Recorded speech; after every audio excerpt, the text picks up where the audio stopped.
नमस्कार साथियों, मैं विजय कुमार चंडीगढ़ से। आज हम सब पंचकुला के सेक्टर 12A में हरियाणा सरकार द्वारा बनाए गए सार्थक स्कूल में इकट्ठे हुए थे, क्योंकि humble to be Chandigarhian trust द्वारा यहाँ पर एक प्रोग्राम का आयोजन किया गया था, जो खासकर यहाँ की लड़कियों के लिए था। हमारे साथ ट्रस्ट के मेंबर मिस्टर राजेश सूद जी हैं। आइए हम उनसे बात करते हैं और मैं सबसे पहले उनसे जानना चाहूँगा कि एचटीबीसी कब शुरू हुआ और एचटीबीसी क्या है। लेकिन सबसे पहले मैं ये चाहूँगा कि वो अपना इंट्रोडक्शन खुद दें। जी सर। मेरा नाम राजेश सूद है और मैं पंचकुला से humble to be Chandigarhian trust का एग्जीक्यूटिव ट्रस्टी हूँ। हम्बल टू बी चंडीगढ़ियन की शुरुआत सोशल मीडिया के रूप में 2014 में हुई थी और तभी से हमारे दिमाग में एक बात चल रही थी कि समाज से हम समय समय पर कुछ ना कुछ लेते रहते हैं अपनी पूरी ज़िंदगी में, तो एक समय आता है कि हमें समाज को वापस भी देना है।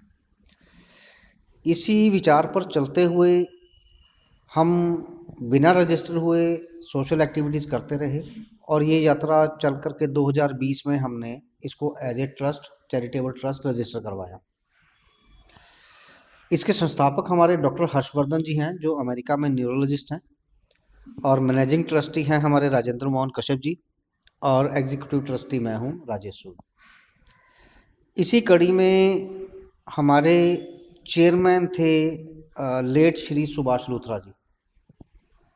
उनकी मार्गदर्शन में हमने बहुत ही चैरिटेबल एक्टिविटीज़ को अंजाम दिया, जैसे कि blood donation camp, health camps, corona में काफ़ी हमने काम किया, बूस्टर डोज कैंप लगाए सेक्टर 34 गुरुद्वारा में, और भी हम बहुत एक्टिविटीज़ करते रहे। अभी 1 डेढ़ महीना पहले उनकी डेथ हो गई और हमारे सर से एक मार्गदर्शक का साया साथ छूट गया। तो हमारे मन में एक विचार आया कि उन्होंने हमारे संस्था को इतना कुछ दिया, तो एजुकेशन की फील्ड में ज़रूरतमंद बच्चों के लिए हम कुछ करना चाह रहे थे। तो हमने उनके नाम से एक छात्रवृत्ति योजना स्कॉलरशिप स्कीम शुरू की है, जो कि हम सार्थक स्कूल के साथ मिलकर के उसको पूरा कर रहे हैं। आज हम सार्थक स्कूल में इसी पर्पज़ के लिए आए थे। जो सार्थक स्कूल के प्रिंसिपल हैं पवन गुप्ता जी, उन्होंने हमें यहाँ हमारे लिए यहाँ के द्वार खोले, यहाँ के बच्चों के बारे में बताया कि यहाँ सरकार ने इंफ्रास्ट्रक्चर तो बहुत बढ़िया दे दिया, लेकिन बच्चे जो हैं वो गरीब ही हैं, पुअर क्लास से हैं, यहाँ कोई अमीरों के बच्चे नहीं पढ़ते हैं। तो उनकी चाहे 500 रुपये फ़ीस है, वो 500 रुपये फ़ीस महीना भी उनके लिए बहुत बड़ी बात है। तो हमारे मन में विचार आया कि जो हम काम करना चाहते हैं, और हर साल 3 बच्चों को हम स्कॉलरशिप देंगे, जो भी यहाँ पे टैलेंटेड बच्चे होंगे, फर्स्ट सेकंड थर्ड आएंगे, उनकी +1 और +2 दोनों की fees humble to be Chandigarhian trust द्वारा सुभाष लूथरा जी की याद में शुरू की गई स्कॉलरशिप द्वारा साल की शुरुआत में ही दे दिया जाएगा। आज यहाँ आने का हमारा मकसद यही था, और जब हम यहाँ आए तो हम बहुत आश्चर्य से भरे, क्योंकि जिन बच्चों के साथ आज हमारा इंटरेक्शन हुआ, वो बच्चे कोई ऐसे नहीं थे जैसे हम एक छवि बना करके चलते हैं कि छुई मुई टाइप से बच्चे होते हैं, जिनको बोलना नहीं आता, जो शर्माते हैं। हमारे साथ आज डॉक्टर हर्षवर्धन, डॉक्टर अंजना और हेमलता जी थे, जो मेंटल हेल्थ के ऊपर भी बोले, और डॉक्टर अंजना थे जो गायनी की डॉक्टर हैं, और डॉक्टर हर्षवर्धन न्यूरोज के डॉक्टर हैं अमेरिका में। जब बच्चों से कहा गया कि क्वेश्चन पूछिए, तो उन्होंने प्रश्नों की झड़ी लगा दी, और हम मंच पे जितने भी उपस्थित लोग थे, हमने उन बच्चों से ये उम्मीद ही नहीं की थी कि वो इतने इंटरेक्ट होंगे, इतने क्वेश्चंस पूछेंगे। लेकिन हमें खुशी हुई कि आज हम इतने प्रतिभाशाली छात्रों के बीच में थे, और इस स्कूल के साथ मिलकर के हम और आगे भी ऐसी कई एक्टिविटीज़ चलाएंगे। तो दोस्तों, जैसा कि आपने देखा कि राजेश सर ने हमें बताया कि humble to be Chandigarhian trust Chandigarh based एक ट्रस्ट है, जो लोगों के अवेयरनेस के लिए कैंप लगाते हैं और काफ़ी सोशल सर्विसेज करते हैं। जैसा कि इन्होंने बताया, ये ब्लड डोनेशन कैंप आयोजित कर चुके हैं, कोरोना में बूस्टर डोज कैंप के लिए भी इन्होंने आयोजन किया जा चुका है और आगे भी बहुत सारे प्लान ये करने वाले हैं। तो मैं राजेश जी का शुक्रिया अदा करना चाहूँगा कि इन्होंने हमें अपना कीमती वक्त निकाल के दिया, जो कि पॉसिबल नहीं होता। एक रूटीन लाइफ में इनके ऊपर एक बड़ी जिम्मेदारी है और इनको कई जगह जाना होता है, परंतु इन्होंने हमें अपना वक्त दिया, मैं उसके लिए बहुत बहुत शुक्रिया सर। मैं अंत में हमारे सुनने वालों के लिए एक मैसेज देना चाहूँगा। समाज सेवा केवल चुनिंदा 4-5 लोगों से नहीं हो सकती है। हम अपने वॉलंटियर टीम का भी धन्यवाद अदा करते हैं और हमारे देखने वाले सब लोगों से मेरा हाथ जोड़ के निवेदन है कि हमारे साथ जुड़ें, साथ दें, समय से, पैसे से, तभी हम समाज में जो हमें मिला वो वापस कर पाएंगे और शायद इसी तरीके से हम समाज की कुछ सुधार कर सकें। धन्यवाद। नमस्कार जी, मैं हर्षवर्धन हूँ। मैं चंडीगढ़ से ओरिजिनली यहीं से मैं बिलोंग करता था। 1978 में मैं हंगरी गया। वहाँ से मैंने मेडिकल स्कूल ख़त्म किया अपना। फिर उसके बाद वहाँ पर मैंने इंटरनल मेडिसिन और कार्डियोलॉजी में स्पेशलाइजेशन की। फिर मैंने आयरलैंड में भी काम किया, तो वहाँ पर लगभग 4 साढ़े 4 साल जनरल मेडिसिन में मैंने काम करने के बाद मैं यूनाइटेड स्टेट्स में चला गया 1994 में। वहाँ पर मैंने रेजिडेंसी की इंटरनल मेडिसिन और न्यूरोलॉजी में। फिर उसके बाद मैंने न्यूरोफिजियोलॉजी में फेलोशिप किया और पिछले करीब 20 सालों से अमेरिका में काम कर रहा हूँ, वहाँ पर मेनली न्यूरोलॉजी में। और पिछले 5-6 सालों में मैं इंडिपेंडेंट कॉन्ट्रैक्टर के तौर पर अमेरिका के कई स्टेट्स में मैं काम करता हूँ न्यूरोलॉजी के फील्ड में। और हम लोगों ने एक संस्था चलाई है 2014 में। ये मेनली सोशल वर्क करने के लिए ये संस्था चलाई थी और इसका ध्येय यही था कि हम सामाजिक कार्यों में क्षेत्र में काम करें, यहाँ के समस्याओं को समझें और जितना भी हो सकता है अपना योगदान दे सकते हैं तो दे दें।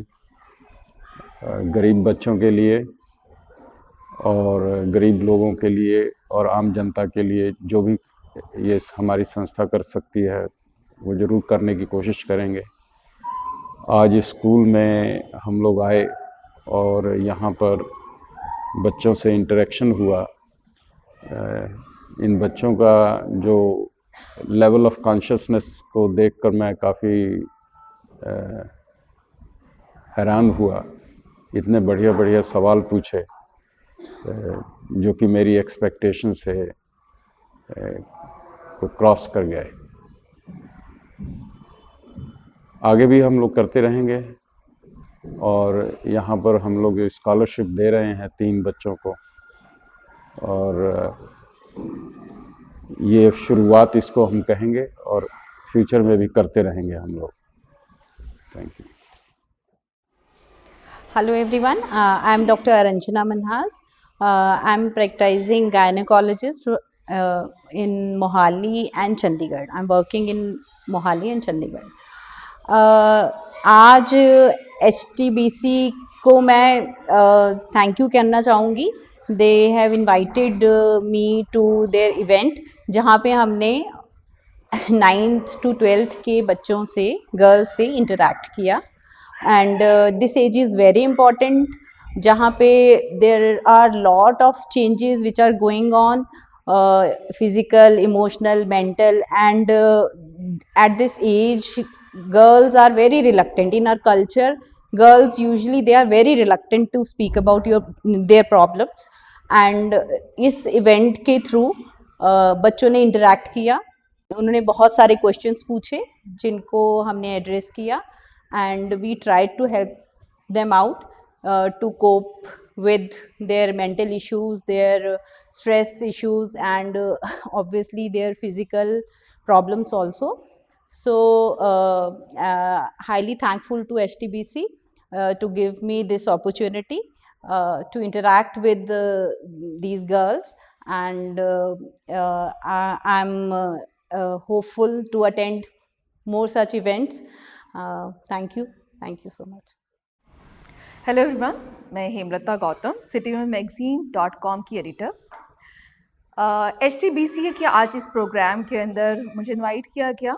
मैं कई सालों से इस ग्रुप के साथ कनेक्ट हूँ और मुझे बोला गया था कि कुछ आकर के यहाँ पे मोटिवेशनल बच्चों के लिए बोलना है, क्योंकि बच्चे जो लड़कियाँ थी जिनसे आज हमने इंटरेक्ट किया वो 9th क्लास से 12th क्लास तक की थी, और कॉमन इश्यूज़ थे यहाँ पर। जैसे हमने देखा कि बच्चों का lifestyle, anxiety level, exam phobia, then उनके health related issues, mental health issues, उसके ऊपर काफ़ी इंटरेक्शन हुआ। यहाँ पे डॉक्टर्स थे जिन्होंने उनके जो भी क्वेरीज़ थी उसके आंसर्स किए बहुत ही अच्छे से, और आई एम श्योर कि बच्चों को उनके बहुत सारे सवालों के जवाब भी उन्हें मिले होंगे। वो सवाल जो ज़्यादातर वो अक्सर किसी से बात नहीं कर पाते हैं। हमने बात की बच्चों को सबसे पहले तो अपने आप को एक्सप्रेस करें, बात करें। जैसे कि डॉक्टर साहब ने कहा कि अपने पेरेंट्स जो हमारे सबसे बड़े वेल विशर होते हैं, उनसे बात करें। किसी भी तरह की कोई भी सवाल हैं उनके, कोई परेशानी वो झेल रही हैं चाहे मेंटली या फिज़िकली, अपने पेरेंट्स से हर बात शेयर करें, छुपाएं नहीं कुछ भी। ये बहुत ज़रूरी होता है और तभी पेरेंटिंग भी कंप्लीट हो पाती है। यहाँ हमने देखा बच्चों को बहुत छोटे छोटे से इश्यूज़ हैं, जिसमें मेन था स्ट्रेस, खासकर जब एग्ज़ाम आने वाले हैं तो उन्हें किस तरह से अपना एक लाइफस्टाइल में चेंजेस लाने चाहिए। वर्कआउट कितना इम्पॉर्टेंट है, अच्छा खाना पीना कितना इम्पॉर्टेंट है, हाइजीन कितनी इम्पॉर्टेंट है।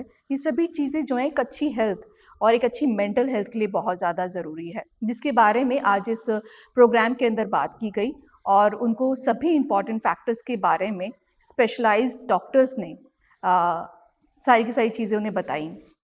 मैं Rajendra Mohan Kashyap, humble to be Chandigarhian trust का मैनेजिंग ट्रस्टी हूँ।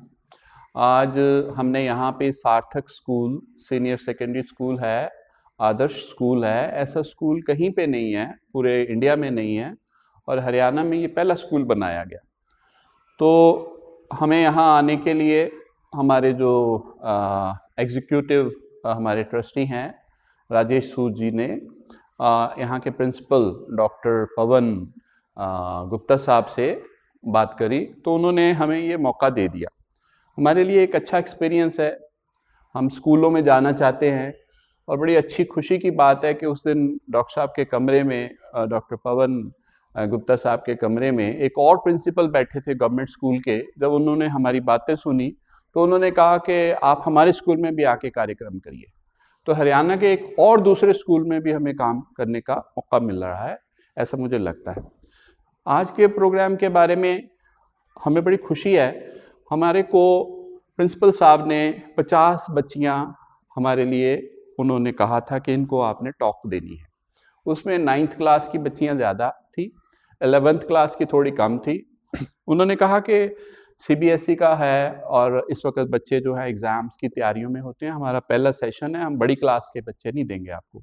इस स्कूल में 2400 बच्चे पढ़ते हैं, तो उसमें से उन्होंने जो सिलेक्ट करके बच्चे गर्ल चाइल्ड 50 दिए। उनकी आज उनका IQ देख के भी मुझे बहुत खुशी हुई।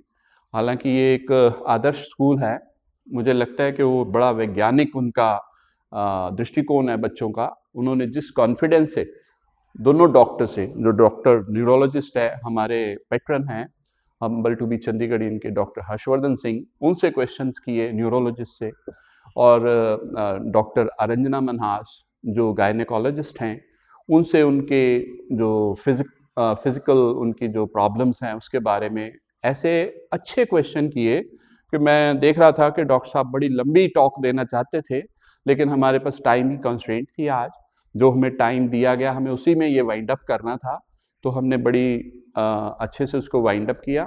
और हमने यहाँ पे स्कॉलरशिप भी डिक्लेयर किया है। हमारे चेयरमैन सुभाष लुथरा साहब की डेथ हो गई थी पिछले दिनों में, तो हमने सोचा, हमारी मैनेजमेंट ने, कि उनके नाम से एक स्कॉलरशिप चलाया जाए। वो स्कॉलरशिप जो मेरिटोरियस बच्चे होंगे या डिज़र्विंग बच्चे होंगे, जो स्कूल हमें सिलेक्ट करके देगा, उनको मिलेंगे। अपनी तरफ से हमने ये जो 50 बच्चे आज थे, इनको हमने किट्स दी, उसमें हाइजीनिक और उस कई स्टेशनरी आइटम्स थी। और हम चाहते थे कि बच्चों ने जिन्होंने पार्टिसिपेशन किया है उनको इनकरेज किया जाए, और हमें भी बड़ी खुशी मिली उन बच्चों के साथ अपनी अपनी बातें कह के। जो लास्ट में मैंने कहा कि बच्चों के अंदर एक डिप्रेशन देखा, शब्द पता नहीं कहाँ से आ गया है, मैं तो इस शब्द से बहुत लड़ता रहता हूँ हर वक्त, और उसका मैंने उनको कहा कि कन्फेशन ही बेस्ट एक हमारे पास ऑप्शन है। चर्च में हम देखते हैं कन्फेशन बॉक्स होता है, कोर्ट में कन्फेशन वो होता है। तो आपको कन्फेशन करना, आप नदी से करिए, पहाड़ों से करिए, फूलों से करिए, कुदरत के साथ करिए, तो डिप्रेशन नहीं होएगा। तो हमें बहुत अच्छा लगा ये प्रोग्राम करते हुए, आगे भी ऐसे प्रोग्राम करते रहेंगे। और जैसा आप सब ने हमारा सपोर्ट किया है, आप सबका बहुत बहुत धन्यवाद। Thank you very much. Number 2 भी चंडीगढ़ियंस, जिसके डॉक्टर हर्षवर्धन जी, जैसा कि अभी आपके प्रिंसिपल साहब ने भी बताया कि अमेरिका में न्यूरोलॉजी के डॉक्टर हैं। 2014 में हमने एक संस्था शुरू की थी नंबर 2 भी चंडीगढ़ियंस के नाम से, जिसका मेन ऑब्जेक्टिव यही था कि सारी उम्र हम समाज से कुछ ना कुछ लेते हैं, तो एक समय आता है जब हमें वो वापस भी करना होता है। वो किस तरीके से वापस किया जाए, वो बहुत से तरीके हैं। हमारी संस्था के तरफ से आज स्कूल में जो एक एक्टिविटी रखी गई है वो ये है कि आपके बीच में से जो बच्चे हैं उनमें से कुछ बच्चों को स्कॉलरशिप दी जाएगी, जो कि अगले साल से शुरू होगी। इसके अलावा हम और भी एक्टिविटीज़ करते हैं जो हम आपके स्कूल में आगे कंटिन्यू करेंगे, जैसे कि क्विज वगैरह हो सकते हैं, या कोई कंपटीशंस वगैरह हो सकते हैं, या कोई हेल्थ टॉक्स हो सकती हैं, या जैसे कि हेमलता मैम एक मैगजीन चलाते हैं, इसमें ये पेरेंटिंग के बारे में और लेडीज़ के बारे में बहुत सी एक्टिविटीज़ चलाती हैं, जिसका कि आप बच्चों को बहुत फ़ायदा हो सकता है। तो आज हम यहाँ पे आए हैं इसी पर्पज़ के लिए, और डॉक्टर साहब आपको हेल्थ के ऊपर थोड़ा सा टिप्स देंगे। उनसे आप इंटरेक्टिव सेशन होगा ये, जिसमें आप डॉक्टर साहब से सवाल भी पूछ सकते हैं। ठीक है, तो डॉक्टर साहब की तरफ आइए। Good morning. Good morning sir. Thank you. मैं हिंदी में ही बोलूँगा, अंग्रेजी में मैं नहीं बोलूँगा। तो मैं भी यहीं पर, खैर हम लोग तो यूपी से माइग्रेट होकर यहाँ आए थे 50s में, बहुत अर्सा पहले। तो मैं 22 सेक्टर में पढ़ता था, government model high school 22A में है, आर्य समाज मंदिर के पीछे। तो ये बात है काफ़ी पुरानी, 1969, 70, 71, 72, 73 की बात, 4 साल वहाँ पर पढ़ा था। उससे पहले मैं शिशु निकेतन में पढ़ता था। तो काफ़ी मैट्रिकुलेशन के बाद मैं गवर्नमेंट कॉलेज में चला गया, 11 सेक्टर में था। फिर उसके बाद जो है, इस दौरान हम लोग जिस तरह से आज मेरी आप लोगों से बात हो रही है, उसी तरह से उस जमाने में भी लोग बाहर से आया करते थे, मतलब कि फॉरेन से तो नहीं, लेकिन बड़े लोगों को हम लोग बुलाया करते थे, वो हम लोगों को मोटिवेट किया करते थे। तो उस जमाने में हम लोग एक चीज़ सीखे कि जैसा कि हेमलता जी ने कहा कि सपने देखना बहुत ज़रूरी होता है, क्योंकि अगर आप सपने नहीं देखते हैं तो फिर सपने क्या होते हैं, इमेजिनेशन होती है, जो आप ये सोचते हैं कि आज से 10 साल बाद मैं किस जगह पर होऊंगा, या 5 साल बाद किस जगह पर होऊंगा, और उसको लेकर आप शुरू हो जाते हैं और हर रोज उसके प्रयत्न करते हैं उसको पाने के लिए। तो इसी तरह से मैं भी देखता था। तो हम लोगों को उनको हमारे प्रिंसिपल साहब उस जमाने में 2-4 बातें कहा करते थे कि हार्ड लेबर, बुद्धि तो जितनी किसी को होती है उसका कुछ किया नहीं जा सकता है, लेकिन उसको डेवलप किया जा सकता है। तो डिटर्मिनेशन और hard labour will take you anywhere you want to go. Hard labour और डिटर्मिनेशन और विल पावर। तो एक लेवल ऑफ इंटेलिजेंस चाहिए हर चीज को सीखने के लिए, हर चीज को हासिल करने के लिए, लेकिन उसमें जब आप ऐड करते हैं डिटर्मिनेशन और हार्ड लेबर ऐड करते हैं, तब फिर जो है आपको कोई नहीं रोका। स्काई इज द लिमिट, कोई नहीं रोक सकता है। तो ये जो हम लोगों ने उस जमाने में सीखा लोगों से कि जितना इंटेलिजेंस आदमी को मिला है उसको लेबर के साथ बढ़ाकर, मेहनत के साथ बढ़ाकर उसको और जो है विकसित किया जा सकता है और उससे कहीं भी जाया जा सकता है। ये इस वजह से मैं यहाँ के 22 सेक्टर से मेरी जर्नी जो है 44 सालों में मुझे अमेरिका ले गई और मैं वहाँ पर मैंने कई फील्ड्स में काम किया। इंटरनल मेडिसिन में किया, हार्ट स्पेशलिस्ट था मैं, आज से 35-40 साल पहले मैं इंटर्निस्ट था। फिर हार्ट स्पेशलाइजेशन मैंने किया। फिर अमेरिका गया मैं 92 में, तो वहाँ पर मैंने अपनी फील्ड चेंज की। मैं फिर ब्रेन डिजीजेस में मैंने स्पेशलाइजेशन की। तो ये तो मैं कहना यही चाहता था कि बड़ा इम्पोर्टेंट होता है determination, to dream, to imagine, done with determination and hard labour. ये बहुत जरूरी होता है।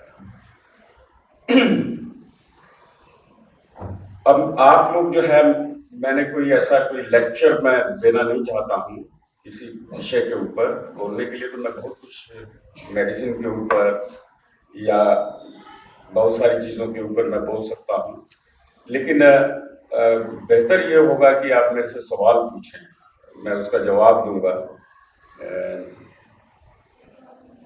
हेल्थ के ऊपर, मेंटल हेल्थ के ऊपर, डिफरेंट काइंड्स ऑफ डिजीजेस के ऊपर, कैसे मतलब कि स्वस्थ रहा जा सकता है और किस तरह से जो है एक हेल्थी लाइफ जी जा सकती है, उसके ऊपर मैं आपके सवालों का मैं जवाब दूंगा। इम्पॉर्टेंट चीज जो मुझे समझ में आती है कि वो बताना जरूरी है आप लोगों को, वो ये है कि जो हाइजीन जो होती है वो दो किस्म की होती है। एक तो personal hygiene and environmental hygiene. तो एनवायरमेंटल हाइजीन पर तो हम लोग ज्यादा कुछ कर नहीं सकते हैं, क्योंकि उसके ऊपर तो हम लोगों के जितना हाथ में होता है, अपने घर को साफ रख सकते हैं, अपने एनवायरनमेंट को साफ रख सकते हैं, लेकिन पर्सनल हाइजीन जो है वो हम लोगों के हाथ में होती है। इट इज़ वेरी इम्पोर्टेंट कि लॉन्गेविटी के लिए, लाइफ एक्सपेक्टेंसी के लिए, उसको आगे बढ़ाने के लिए we have to have first of all good food, exercises and अपने इन्वायरमेंट, अपने घर को किस तरह से साफ रखा जाए, ये बहुत इम्पोर्टेंट होता है। गुड फूड के अंदर मैं इतना कहूँगा कि जो बैलेंस्ड डाइट जो होती है, जिसमें कि प्रोटीन की मात्रा, फैट की मात्रा और कार्बोहाइड्रेट्स की मात्रा जो है, उसमें एक बैलेंस होना चाहिए। मतलब कि जितना आप खाते हैं वो अगर उसको एक्सपेंड नहीं करते हैं आप, अगर उसको एक्सरसाइज नहीं करते हैं, तो फूड है क्या? ये एनर्जी है। अगर इसको आप इन्वेस्ट नहीं करेंगे तो ये बॉडी के अंदर जमा होगी and it will show up in the form of extra weight. तो खाना जो है आप जो है खाते हैं, उसके साथ वेरी इंपॉर्टेंट होता है एक्सरसाइजेस करना भी। तो देखा ये गया है कि जो लोग बैलेंस्ड डाइट खाते हैं और एक्सरसाइजेस भी करते हैं, तो उनकी लाइफ एक्सपेक्टेंसी जो है वो ज़्यादा होती है, वो ज़्यादा दिन तक जिंदा रहते हैं। खाने में जो है बहुत सारी जो चीज़ें होती हैं वो प्लांट डेरिवेटिव्स में वो नहीं हो पाती है, जैसे कि इसेंशियल प्रोटीन्स जो हैं, अमाइनो एसिड्स जो हैं या इसेंशियल फैटी एसिड्स जो होते हैं, वो आपको वेजिटेरियन फूड में नहीं मिलते हैं। उसके लिए आपको एक एनिमल सोर्स की ज़रूरत पड़ती है।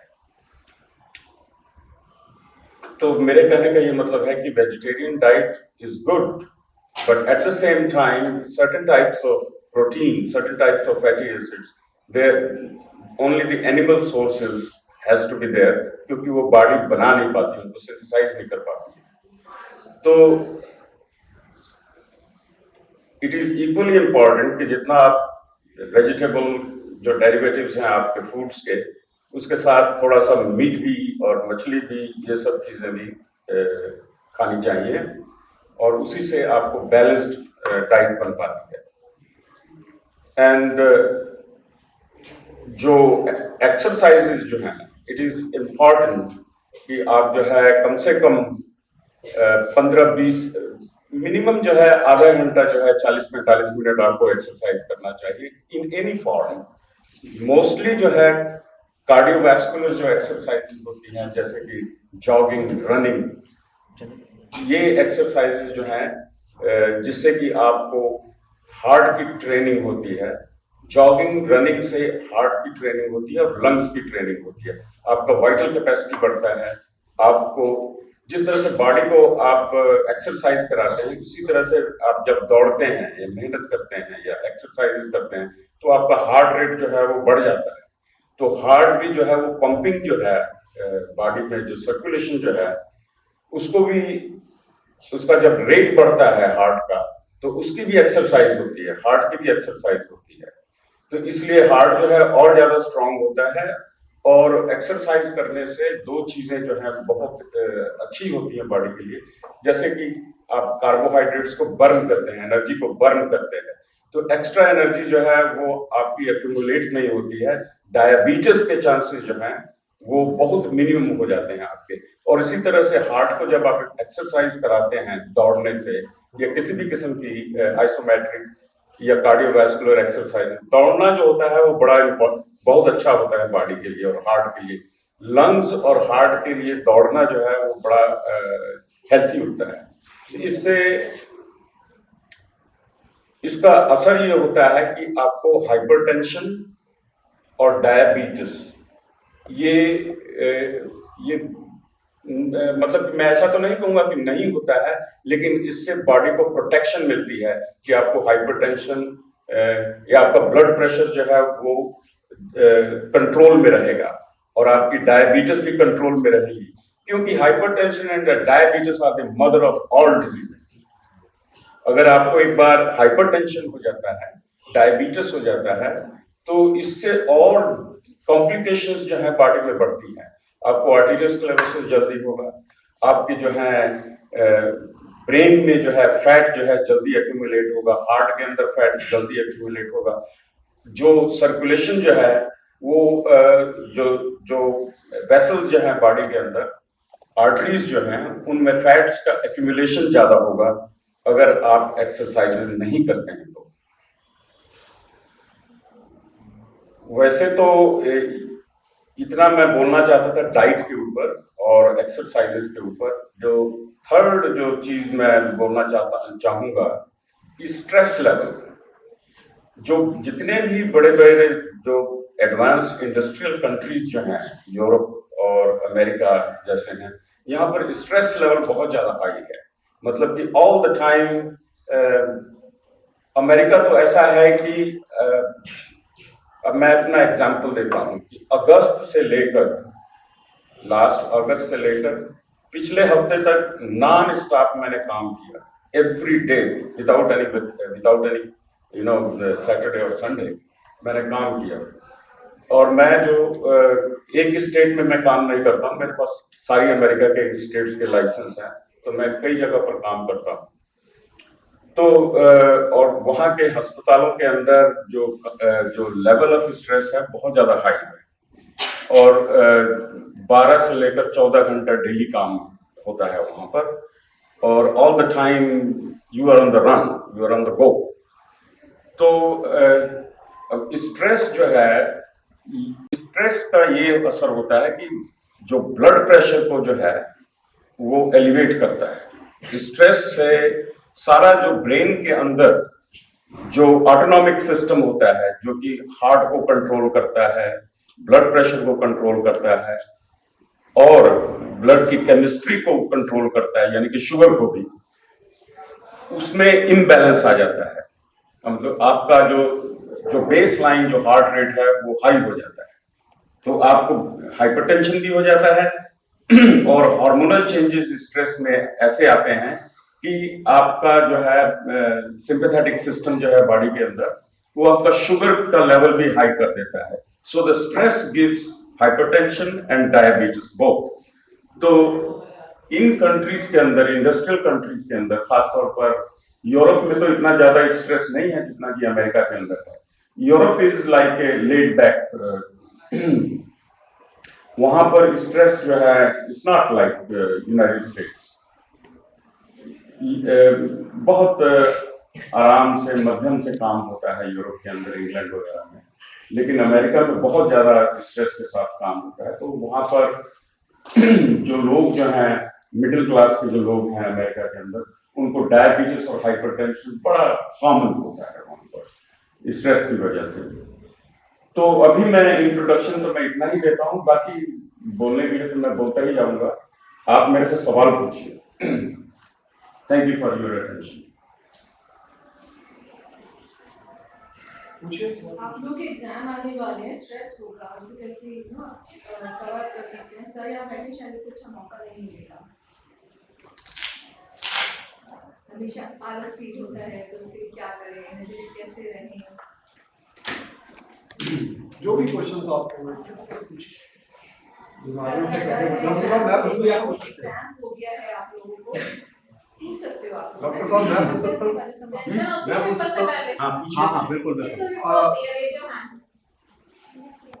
टेंशन होती है, सबको टेंशन होती है, तो पूछो, आप सवाल क्यों नहीं पूछते हो? क्या इस तरह की टेंशन होती है? पेपर में पास या फेल। ओके, वो तो आप जब लिखोगे तो हो जाओगे ना, जितना पढ़ोगे। फेल हो गया तो दोबारा राइटिंग स्पीड को बढ़ाने के लिए आप कैसे एनर्जेटिक रह सकते हैं? सर सामने मुझे लगता है इससे अच्छा मौका आपके पास नहीं है। चलिए आप शुरू कीजिए जो आप पूछना चाहते हैं। मैं चाहता हूँ कि हमारे बच्चों को ये बताया जाए कि सुबह डाइट में ये क्या खाता है, क्योंकि हमारे पास जब जैसे गर्मियों में जब प्रेयर्स होती हैं तो ये लड़कियां बहुत ज़्यादा चक्कर खाकर गिर जाती हैं, हमें उठाकर लाना पड़ता है। तो सुबह की डाइट, फिर दोपहर की डाइट और फिर शाम की, थोड़ा सा इस पे अगर आप प्रकाश डाल दें तो हमारे बच्चों का बड़ा भला हो जाए। देखिए, डाइट का तो ये है ना कि जो हाइड्रेशन लेवल जो है, पानी पीना बहुत जरूरी होता है। और ज्यादातर तो ये होता है कि अगर आप अपने आप को पूरी तरह से बढ़िया से हाइड्रेट नहीं रखते हैं, पानी नहीं पीते हैं, तो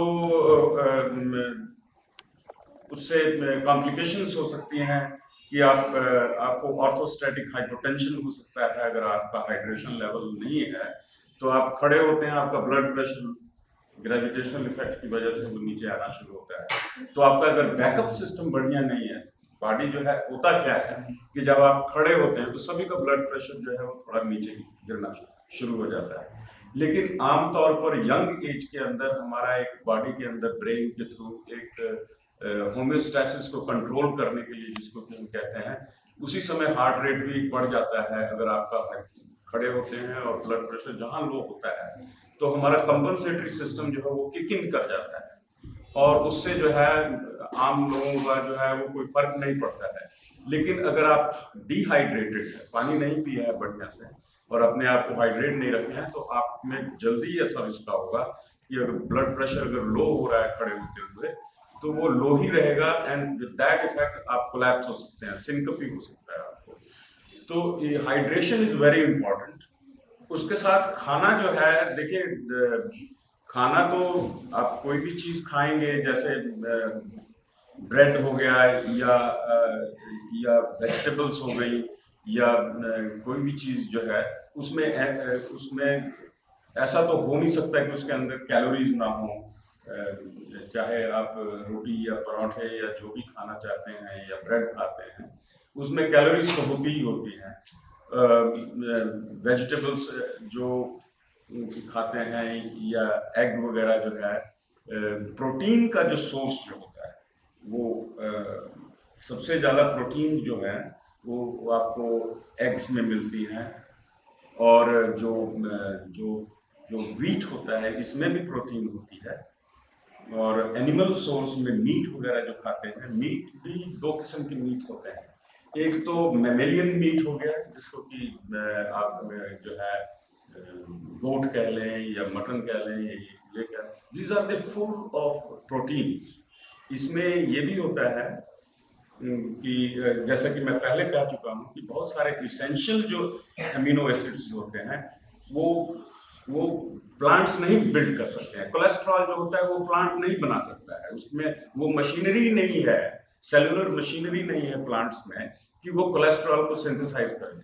कोलेस्ट्रॉल जो है हमेशा एनिमल मीट में ही मिलेगा आपको, वहीं से आपको चीज़ें मिलेंगी कोलेस्ट्रॉल की। और कोलेस्ट्रॉल को बॉडी में बहुत ज़्यादा ज़रूरत होती है।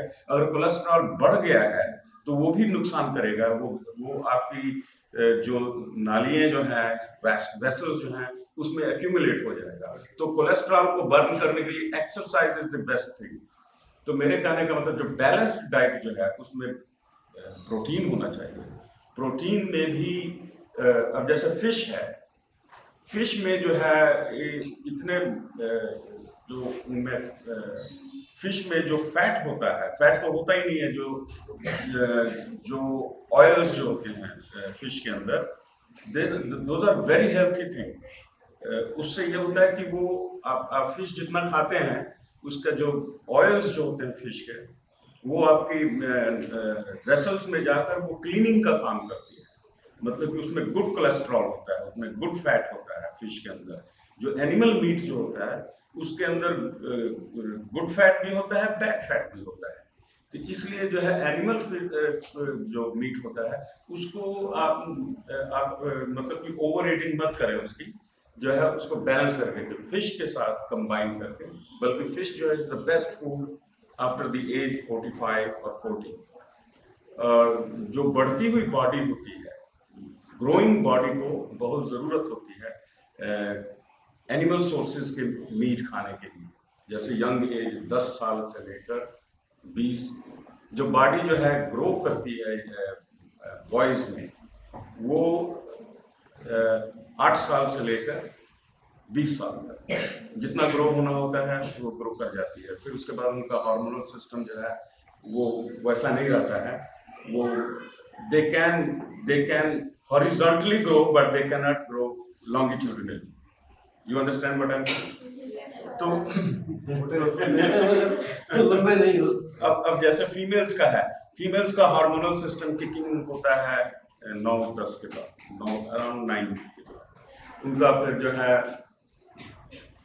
वो जल्दी मैच्योर हो जाती हैं, क्योंकि उनका जो हार्मोनल सिस्टम जो है, जो पिट्यूटरी जो एक्सिस जो है, उसमें फॉलिकुलर स्टिमुलेटिंग हार्मोन और ल्यूटिनाइजिंग हार्मोन्स जो होते हैं वो बहुत जल्दी किकिंग करते हैं। और उनके जो एडोलेसेंस जो है फीमेल्स में वो 12, 13, 14 तक हो जाता है, कंप्लीट हो जाता है। उसके बाद because of the maturation of the hormonal system उनकी भी ग्रोथ जो है 13-14 के बाद नहीं होती है। जितना होना होता है वो 13-14 तक होता है। बॉयज़ के अंदर जो होता है 18-19 तक चलता है उनका हार्मोनल सिस्टम की वजह से। तो डाइट का जो, coming back to your question, जो डाइट का होता है, आप प्रोटीन लीजिए, उसके सोर्सेज हैं, प्लांट सोर्स हो सकता है प्रोटीन का, और animal source, animal meet source हो सकता है प्रोटीन का। तो प्रोटीन का होना ज़रूरी है। जो ब्रेड हो गया या एग हो गया, these are the sources of protein and animal meat. Fat जो होता है वो in the form of butter, in the form of animal meat में भी फैट होता है। कार्बोहाइड्रेट्स का सोर्स होता है आपका जितना भी ये आलू वगैरह जो चीज़ें होती हैं, या प्लांट्स, मोस्टली चावल हो गया, पोटैटोज हो गया, these are the carbohydrates. So there should be balance between the carbohydrates, proteins and the animal fat. तो उसमें अगर आप बैलेंस डाइट करना चाहते हैं तो ब्रेड खाइए, उसमें जो है egg is a good source for the all the vitamins, और उसके बाद उसमें मिक्स कीजिए आप जो है एज आई सेड अर्लियर उसमें एनिमल मीट। तो ये तो बेसिक फूड हो गया ना आपका, कार्बोहाइड्रेट, प्रोटीन एंड फैट, ये तो बेसिक फूड है। Now you need the vitamins as well. तो विटामिन का जो बेस्ट सोर्सेज होते हैं, there are the meat source भी होता है, प्लांट सोर्स भी होता है। तो जितने भी आपके जो टोमेटोज हो गया या लेमन्स हो गया, इसमें और कितने किस्म के विटामिन होते हैं आप लोग जरा मुझे बताइए। टाइप्स ऑफ विटामिन्स,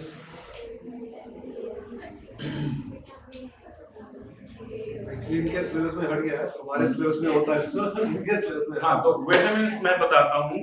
एक दो किस्म के विटामिन्स होते हैं, fat soluble, water soluble, fat soluble and water soluble. तो fat soluble fat based vitamins हो गया आपका ए, आपका डी, ई, यस। तो ये विटामिन और वाटर सॉल्युबल जो विटामिन होता है वो बी हो गया, आपका सी हो गया। These are the most important ones. तो जो फैट सॉल्युबल जो विटामिन हैं वो आपको लिवर, एग्स एंड जो वाटर सॉल्युबल जो विटामिन हैं वो आपको उसके टोमेटोज, कैरेट्स, आपका लेमन्स, इनमें सब में वाटर सॉल्युबल विटामिन हैं। जो चीजें पानी में सॉल्युबल हो जाते हैं, जो वो विटामिन, क्योंकि वो वाटर सॉल्युबल है, vitamin B complex and vitamin C. Fat soluble तो फैट में सॉल्युबल होते हैं, जो घी में सॉल्युबल होते हैं ना। तो आप समझ जाइए कि कौन कौन से आपको मिल सकते हैं। जो एक चीज मैं डॉक्टर साहब की उसमें ऐड करना चाहता हूँ, डॉक्टर साहब ने बहुत अच्छी जानकारी दी आपको प्रोटीन्स के बारे में। मैं बच्चों आपको ये बताना चाहता हूँ कि आप, हमारे जो इंडियंस लोग हैं, हम थोड़ा उल्टा चलते हैं। हमारे रोज रात को दाल बनती है, दाल जो सी है is source of protein, you know that. Pulses are sources of protein, you know that. Pulses के जो प्रोटीन्स है ये डाइजेस्ट होने में इट टेक्स टाइम, ये समय लेता है। प्रोटीन डाइजेस्ट होने में समय लेता है, तो मेटाबॉलिज्म भी फिर दुरुस्त होगा। अगर ये टाइम, जितना ज्यादा टाइम लेगा हमारा मेटाबॉलिज्म उतना दुरुस्त हो जाएगा। इसलिए प्रोटीन्स जो से है it should be taken in the morning, ताकि आप अपनी बॉडी को टाइम दें। ठीक है, एनर्जी कंज्यूम होती है इसको डाइजेस्ट करने में। Digestion is a exothermic process और एंडोथर्मिक प्रोसेस। डाइजेशन क्या है? एंडोथर्मिक है या एक्सोथर्मिक है? एंडोथर्मिक है। तुम एनर्जी लगाते हो, चबाते हो कि नहीं? तो फिर एनर्जी लगी कि नहीं लगी? तो एंडोथर्मिक है। तो जब दोपहर को आपका एनर्जी लेवल कम हो जाता है, क्योंकि आप सारा दिन काम किया, स्कूल में पढ़े, अभी जैसे आप, तो फिर उस वक्त जाकर आप कार्बोहाइड्रेट लीजिए, क्योंकि carbohydrates are the source of energy. तो आप कार्बोहाइड्रेट लीजिए इमीडिएटली। दोपहर को कार्बोहाइड्रेट ज्यादा लीजिए। सुबह जैसे डॉक्टर साहब ने बताया कि सुबह एग, जो नॉन वेजिटेरियन है, एग लिया करें सुबह। Egg is a best. और साथ जो वेजिटेरियन है वो दाल। और एक और चीज है, ये थोड़ा सा उठो, फूड है वो भी, जो आपके एनिमल सोर्सेज हैं वो फूड है, वो आपकी बॉडी की जो जरूरत है उसको पूरा कर रहे हैं। उनसे आपको डॉक्टर साहब ने बताया है कि कोलेस्ट्रॉल जो सा है वो प्लांट वाला सोर्स नहीं बना सकता है, बॉडी की जरूरत है ना। तो इसीलिए क्या करना है, एनिमल सोर्सेज पे भी जा सकते हैं। थोड़ा सा हम अपने रिलीजियस में थोड़ा रह जाते हैं, ये हमारे इंडिया में है कि हम रिलीजियस से अटैच रहते हैं। तो ये थोड़ा सा लीजिए। मैंने भी बीच में, मैं कुरुक्षेत्र में था, पता नहीं क्या हुआ, मैंने छोड़ा नॉनवेज, मगर धीरे धीरे जब मैंने देखा कि मेरी बॉडी को इस वक्त जरूरत पड़ रही है, मैं भी 45 प्लस हो गया हूँ, तो मैंने भी अब शुरू कर दिया है थोड़ा थोड़ा। मैं भी एग्स वैक्स मैंने शुरू किए हैं डॉक्टर साहब, मैंने आप शुरू किए हैं, नहीं तो मैंने 12-13 साल छोड़ दिया था बिल्कुल, मगर मेरे को बॉडी को ही लगा तो मैंने शुरू किया। तो इस प्रकार से बच्चे एक तो एक्सरसाइज जरूर करनी है, डॉक्टर साहब ने बताया विटामिन, डॉक्टर साहब ने बताया कि 2 टाइप के हैं विटामिन, फैट सॉल्युबल और वाटर सॉल्युबल। फैट सॉल्युबल जो मक्खन से आपको फैट सॉल्युबल विटामिन मिलेंगे, क्योंकि आपको पता ही है घी जरूर खाना है। पीछे हमारे क्या हुआ कि डॉक्टर साहब जो पीए के थे उन्होंने कहा कि घी से दूर रहिए, घी मत खाइए, तो लोगों को प्रॉब्लम हो गई आर्थराइटिस की, ग्रीस कम हो गई। ग्रोइंग स्टेज में ना यू कैन डाइजेस्ट एनीथिंग, है ना। अभी सर्दी का start your day with exercise. Exercise नहीं है ना, अपना टाइम निकाल के आपको ना 15 मिनट्स, मतलब मैं 2 बच्चों की माँ हूँ और मैं इतनी ज़्यादा नो आफ्टर डिलीवरी और उन बच्चों की परवरिश करते करते मैं घर में इतनी ज़्यादा स्टक हो गई थी कि मुझे 10 तरह के इश्यूज शुरू हो गए थे। पैरों में पेन, दिल ही नहीं करता था उठने का, कोई कुछ काम हो तो ये भी मुझे ही करना है। तो जब मैंने मॉर्निंग वॉक शुरू किया, ये सबसे टफ होता है, बार बार आप रोज सोचते हैं सुबह करूँगी, अलार्म लगाते हो, बंद करते हो, सो जाते हो, बट सिर्फ आप 21 दिन ट्राई कीजिए, मॉर्निंग में अलार्म लगाइए, सिर्फ 15 मिनट कर दो, लेकिन ब्रिज वॉक तेजी से जो हम चलते हैं, घर आओ, आप देखना एक अलग ही एनर्जी होगी, आप थकान महसूस नहीं करेंगे, आप क्विकली नहाओगे, रेडी होगे और आपको भूख लगेगी, आप बोलोगे कि मम्मा एक दाल पराठा दे दो, ऑमलेट बना कर दे दो, एग बॉयल करके दे दो, जल्दी खाया, पानी पिया। और खुद भी आप लोग अपने टाइम सेट कर सकते हो। वाटर ब्रेक कई स्कूल्स में होता है, एक छोटी सी रिंग होती है, बच्चे वाटर ब्रेक लेते हैं। कुछ टाइम पहले एक वीडियो भी वायरल हुआ था। तो अगर ऐसा नहीं है तो आप चूज कीजिए, क्योंकि मैंने देखा लड़कियां पानी बहुत कम पीती हैं, मैं खुद ऐसी थी, तो मैंने मोबाइल में बुला लिया। मोबाइल स्कूल में अलाउड नहीं होते, बट आप हर 1 घंटे का या आधे घंटे का एक छोटा सा वाटर ब्रेक अपना बना सकते हो। जैसे पीरियड चेंज हुआ, पानी पिया। तो ये जो सर ने कंप्लेन की कि आप लोग गिर जाते हो, वो चीज़ें नहीं होंगी, क्योंकि टचवुड मैं जितने टाइम में स्कूल में रही, कॉलेज में रही, मैं कभी भी गिरी नहीं हूँ, ठीक है। और ग्रोइंग स्टेज है, घी खाओ, जो दिल करता है खाओ, लेकिन सही चीज सही टाइम पर खाओ। प्रोटीन सुबह, कार्बोहाइड्रेट रात को, फिश। पालक पसंद नहीं है, सोके मम्मा को बोलो पालक को पीस करके रोटी में डालकर दे दें।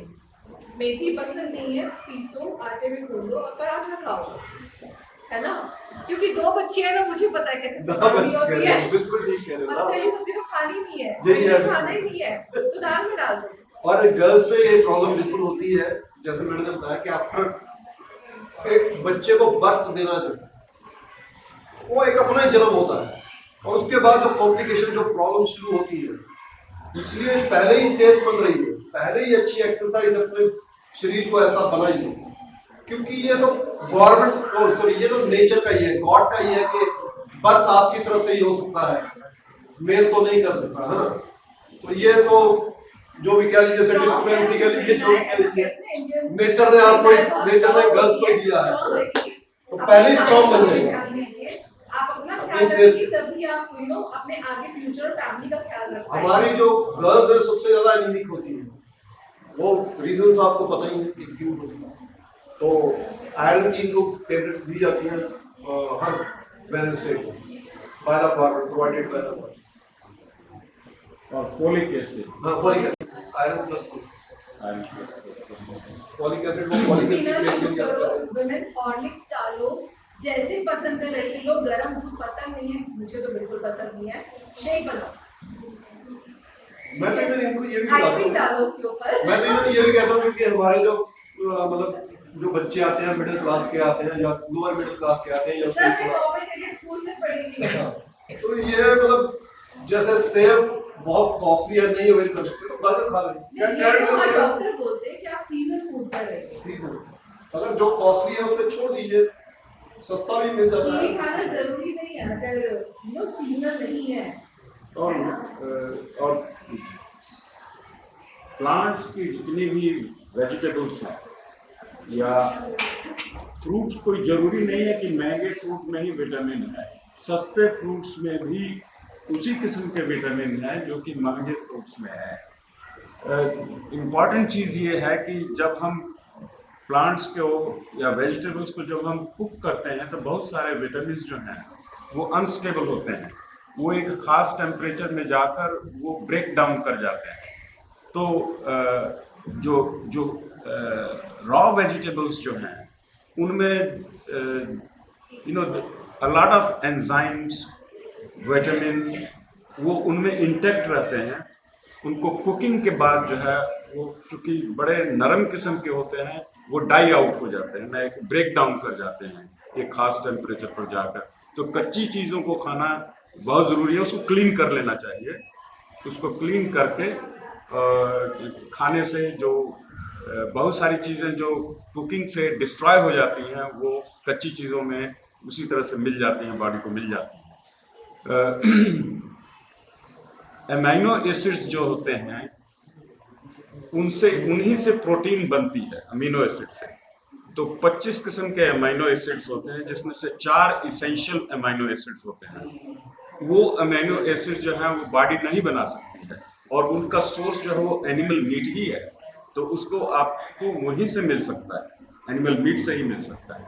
तो मेरे कहने का मतलब ये है कि इसी तरह से इसेंशियल फैटी एसिड्स जो होते हैं वो भी एनिमल मीट में ही मिल सकते हैं, वो प्लांट्स में नहीं मिल सकते हैं। तो एक बैलेंस रखना पड़ेगा एनिमल मीट का और वेजिटेरियन फूड के बीच में। ये कंप्लीट वेजिटेरियन जो फूड होता है उसमें बहुत सारी चीज़ें हम लोगों को नहीं मिल पाई, तो इसलिए हम लोगों को किसी से भी मीट खाना ज़रूरी है। कोई कुछ पूछना चाहे कोई भी किसी से भी especially in this generation, anxiety is a major problem. Like how to deal with it? How to deal with the anxiety? Anxiety, this is a very good question and thank you for asking. Anxiety, देखिए ये anxiety and stress, generalized anxiety disorder, ये बड़ी modern society की ये एक then है। Industrialisation, modernisation के साथ जो स्ट्रेस आता है उसकी वजह से एंजाइटी जन्म लेती है।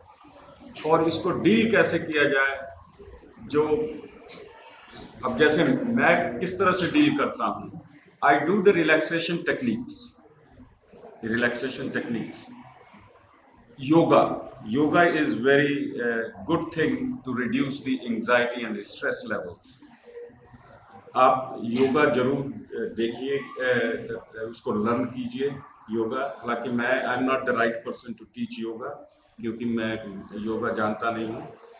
मैं किस तरह से एंजाइटी को डील किया जाए, फर्स्ट ऑफ ऑल जो एक्सटर्नल स्टिमुलस जो हैं, जो कि बॉडी के अंदर 6 सेंसेस के थ्रू जो अंदर जाती हैं बॉडी में, जैसे हियरिंग हो गया, टेस्ट हो गया, लाइट हो गया। अगर आप एक्सटर्नल स्टिमुलस को कट डाउन कर देते हैं, किस तरह से, एक डार्क रूम में जाइए जहां साउंड कम हो, लाइट कम हो, and you try to live the best experiences of your life, relive them. आप फील कीजिए जो आपके साथ सबसे सुखद घटना हुई हो जिंदगी के अंदर, उसको दोबारा से रीलिव कीजिए एक बंद कमरे में जाकर, जहां लाइट ना आए, साउंड ना आए, पिन ड्रॉप साइलेंस हो, और वहां पर just try to relieve that. ये एक तरीका है जो कि which I use, cutting down the external stimulus. दूसरा तरीका जो है वो एक्सरसाइज करना। जब आप एक्सरसाइज करते हैं तो आप ज़्यादा दुनिया के बारे में सोच नहीं पाते हैं, क्योंकि आप you are busy with your own body. So basically what you are doing, your mind is occupied in your self. उसका एक्सटर्नल दुनिया से काफ़ी हद तक कट ऑफ हो जाता है। अब ट्रेडमिल पर जाकर एक्सरसाइज कीजिए, दौड़िए, या उससे भी आपका जो है स्ट्रेस लेवल जो है कम होगा। तो ये दो चीज़ें, एक physical way of cutting down, physical way by doing the exercises, and the other one is you have to do the other type of exercises जैसे कि योगा हो गया, या अभी जो चीज़ मैंने बताया कि आप एक डार्क रूम में जाकर इसको एक्सरसाइज करें, इसको जो है प्रैक्टिस कीजिए कि in a calm and quiet environment, and the best thing you have, what has happened to your life, and the best thing you try to relive that one, right? तो ये एक तरीके, और भी बहुत सारे तरीके हैं एंजाइटी को deal, yeah, that is actually But dark room is a meditation. To live in a dark room is a meditation. अगर बहुत ज्यादा एंजाइटी हो रही है, Yes. you can take a long breath. तो कहते हैं आंखें बंद करो, भूल जाओ किसने क्या बोला, and take a long breath. जिस एनवायरनमेंट में आपको नेगेटिव फील हो रही है, जिस उसमें से निकल जाओ. Next question. My greetings to you all. This question is quite personal. I love to do academics, I love to do work. I love sitting, but due to lack of patience, I can't do it. I lose patience and I just throw everything away and go to sleep. So how do I continue? How do I not stop? I can do work only for an hour, not more than that. How do I increase my potential? How can he increase his sitting capacity to study? To do Your question is anything. to do anything. Yes. ये देखिए, ये mind को train करने की चीज होती है। If you, अब जैसे कि अब मेडिकल कॉलेज के अंदर मुझे पढ़ना पड़ता था 10-10, 12-12 घंटे रोज। अब शुरू में जो ये सब प्रैक्टिस है, ये ट्रेन करने की बात होती है माइंड को, कि शुरू में तो 4 घंटे मैं फोकस के साथ पढ़कर चीज़ों को एसिमिलेट करता था, उनको एब्जॉर्ब करता था। लेकिन मैंने देखा कि 4 घंटे के बाद जो मेरी एफिशिएंसी है माइंड की, वो बहुत कम होती जाती है।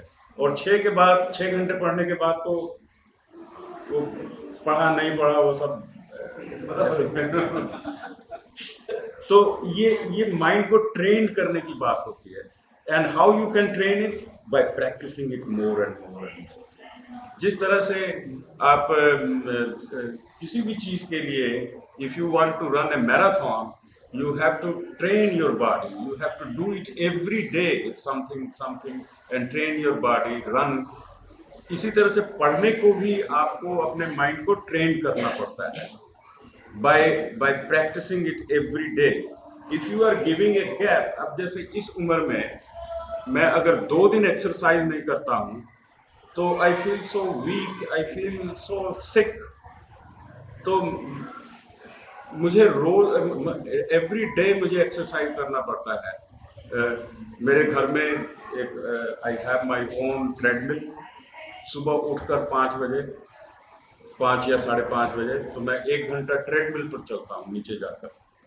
तो इसी तरह से पढ़ाई भी ऐसी चीज़ नहीं है कि दिसंबर में एग्ज़ाम है तो नवंबर में पढ़ना शुरू कर दूँ और फिर मैं पास हो जाऊँगा या 60% नंबर आ जाएंगे। ऐसा नहीं होता है। पढ़ाई भी एक प्रैक्टिस है।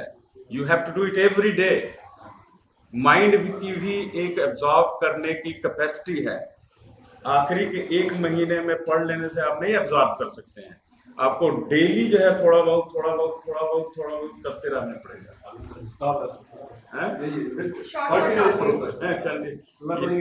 अलार्म सेट करो, अगर 1 घंटे की है तो 1.5 घंटे की ट्राई करो, 2 घंटे की ट्राई करो। एक दूसरी बात है कि गोल सेट कर लो कि मुझे इतने चैप्टर्स आज पढ़ने हैं, उसको एक लिख के रख लो, वो कंप्लीट करना है। ये कोई जरूरी नहीं कि आपको 6 घंटे लगातार बैठ के ही पढ़ना है। You can take break also, doesn't matter. पर आपका वो जो गोल है 6 चैप्टर्स का, you have to finish that. तो उसके लिए you have to work for that. ये नहीं कि आपको 6 घंटे वो बैठना है तो अब वो बैठ रहा है तो मुझे भी बैठना है। आपका गोल क्या है?